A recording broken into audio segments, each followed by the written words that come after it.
Wrath of Man is a story of revenge based around the cash truck business in Los Angeles. And Jason Statham plays H, who is on a tear of vengeance to find the killers of his innocent son, who was by accident caught up in a robbery. He was a witness at a violent cash truck robbery.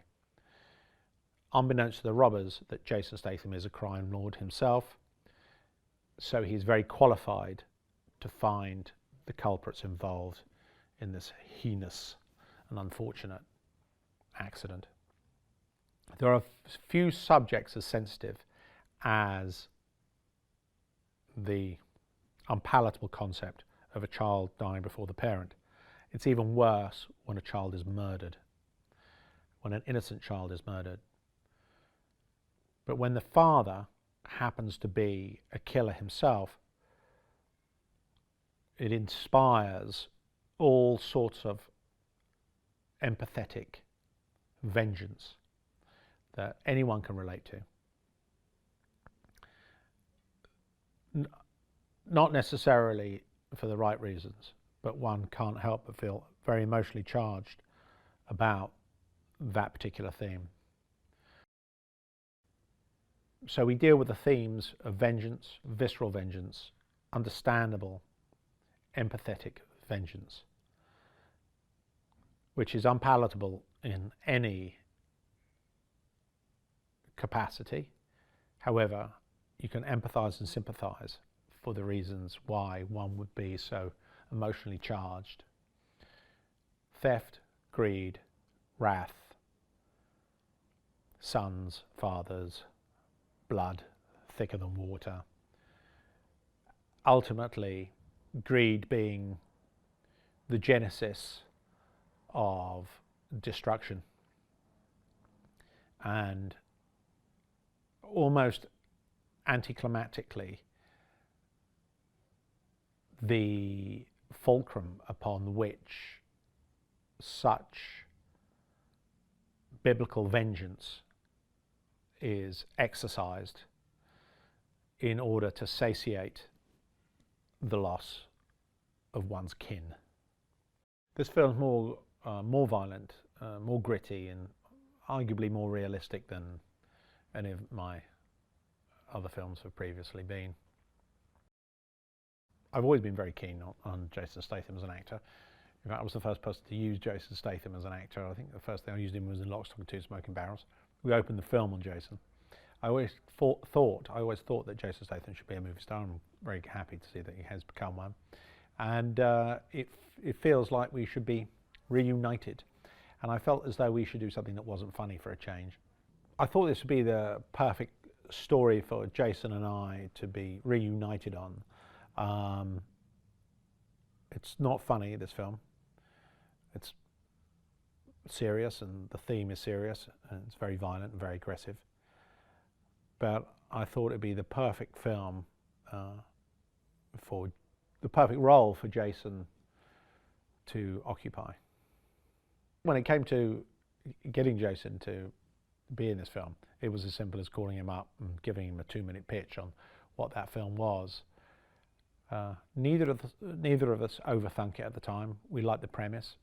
The premise of the movie could be summarized in a sentence. Jason, I always felt, was perfect for this particular film, and I'm a big fan of his. And he's gone on and become incredibly successful. And I feel as though this film is really a question of selling apples, and you're actually buying apples. So it does what it says on the tin, this film, which is Jason Statham in revenge, in an intelligent genre movie, which its spine and motivation is that of revenge. intelligent revenge and understandable revenge. Yeah, Jason and I have been mates for about 22 years, and I think we're probably closer now than we were 22 years ago, and I was pretty close with him 22 years ago. He's been on his journey, I've been on mine. He's moved back to, we both lived in Los Angeles I lived there for 7 years, he lived there for 10. And we've both found ourselves back in London. I see more of him now than I have done for 15 years or so, which is great. Yeah, he's one of my best mates. There's much I respect and like about Jason Statham. Yeah, I see more of Jason now than I have done for 15 years. We're closer now than we were 22 years ago. I think we're on to make another movie shortly. I think, by the way, he doesn't look like his age today, which is the other strange thing. I don't know what he's up to, but yeah, he's still in great physical nick. He has a happy life, a happy family life. There's a lot that Jason's managed to juggle in his life very skillfully, with great wisdom. Jason has wisdom, funnily enough. I really respect him as both as an actor and a human being. Jason and I think we've had the same relationship for 22 years. We've known each other, and I find it mutually respectful. Always has been. Obviously, I'm the best chess player, and I can do more press-ups than Jason, which he finds embarrassing, as he should. Now, on chess, he obviously loses, and has done for years. There is photographic evidence to support me on that. Yeah, I mean, obviously, over the last 22 years, there's a couple of games he's won. They're usually charity to keep him inspired and not lose the will to live on set. Now, his chess actually is quite intuitive and, as you can imagine, aggressive. So, no, but he doesn't really stand a chance on the chessboard. Where he does stand a chance is in the pool, right? He can swim rather well, Jason. He can stay underwater for quite a long time. Press-ups he's all right on. Yeah, but I don't like competing with him under the water. Jason I've been competing with physically and intellectually for 22 years, and where I can't get into trouble is underwater with Jason. But the other thing is that he's talk about positive competition. I've never really minded, and I don't really want him to know this because I pretend that I do mind, but I've never really minded losing to him. In the 2 occasions out of several thousand that we've competed with, that the couple of times where he has won, it's not really bothered me that much. There's no competition when it comes to cooking or grilling. Yeah, I mean, you know, he's an amateur when it comes to grilling. We've got a great ensemble cast. We've got Josh Hartnett, Scott Eastwood, Annie Garcia, Robert Delaney, Eddie Marzan, Holt McCallany, Jeffrey Donovan, Neve Algar. I really enjoyed working with all of these guys. And they're all very respectful and all very professional. I could tell you about Post Malone in the sense that he's the loveliest man I've ever met that you can imagine. He has fantastic manners, incidentally. He's incredibly polite, very professional, turns up on time, is prepared to work overtime, doesn't complain, is, as it transpires, very talented in many ways, and honestly was a breath of enthusiastic fresh air to everyone on the set. And when Posty left, everyone was awed by the generosity of his spirit. I think some actors find my process at the beginning a bit unnerving. The only reason I know that is because I'm told that afterward. But you know, what we try to do is create a roadmap,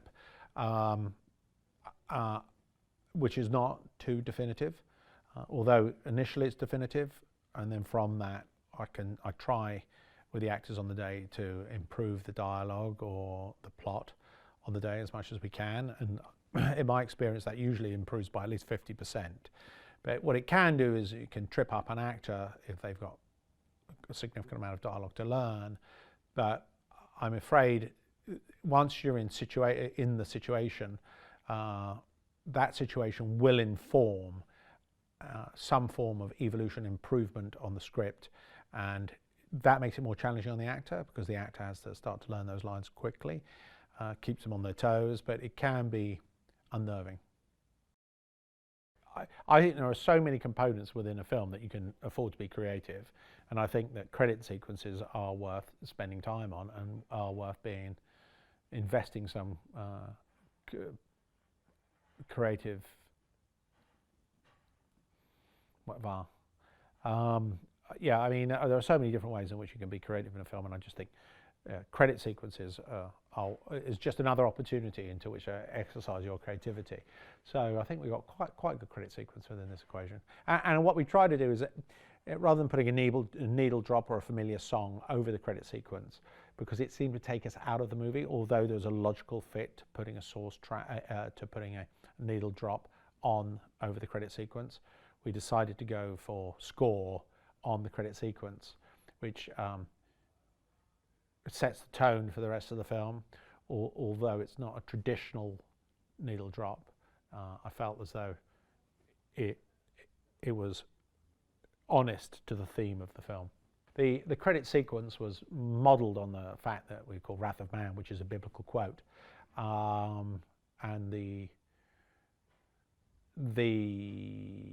demonic and angelic imagery and symbolism that comes from a biblical theme.